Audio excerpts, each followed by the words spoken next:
వృద్ధాప్యంలో తల్లిదండ్రులకు అండగా ఉంటూ కూలీనాలీ చేసుకుంటూ అండగా నిలుస్తున్న యువకుడు పూరి జగన్నాథ్లో గుండంలో ప్రమాదవశాత్తు పడి మృతి చెందాడు.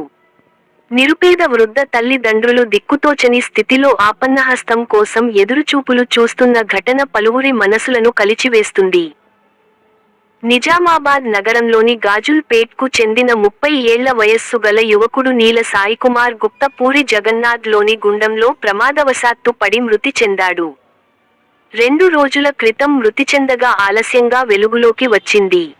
యువకుడి తల్లిదండ్రులు వృద్ధులు కాగా వారికి వెనుక ముందు ఎవరూ లేకపోవడంతో పుట్టడు శోకంలో మృతదేహం కోసం ఎదురు చూస్తున్నారు. యువకుడి తల్లిదండ్రులు వృద్ధులు కాగా వారికి వెనుక ముందు ఎవరు లేకపోవడంతో వారిని ఆదుకోవాలని కోరుతున్నారు స్థానికులు.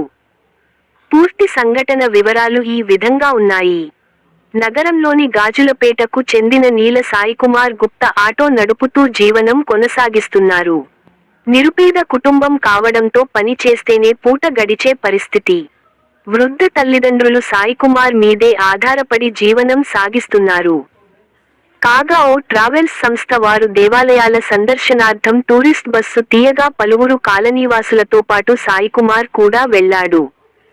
వివిధ ఆలయాల దర్శనాలు చేసుకుంటూ పూరి జగన్నాథ్ కు చేరుకున్నారు. అక్కడ దైవ దర్శనానికి ముందు స్నానం చేసేందుకు గుండంలో దిగగా ప్రమాదవశాత్తు నీటి మునిగి మృతి చెందాడు. ఈ ఘటన 2 రోజుల క్రితం చోటు చేసుకోగా సదరు ట్రావెల్స్ సంస్థ నిర్వాహకులు ఇప్పటికీ అందుబాటులోకి రాకపోవడం, బస్సు డ్రైవర్ స్థానికుల ద్వారా సమాచారం ఇవ్వడంతో వారి తల్లిదండ్రులు కన్నీరు మున్నీరుగా విలపిస్తున్నారు. 2 రోజుల క్రితం ఘటన చోటు చేసుకున్నప్పటికీ మృతదేహం ఇంటికి చేరలేదని దీనంగా ఎదురు చూస్తున్నారు.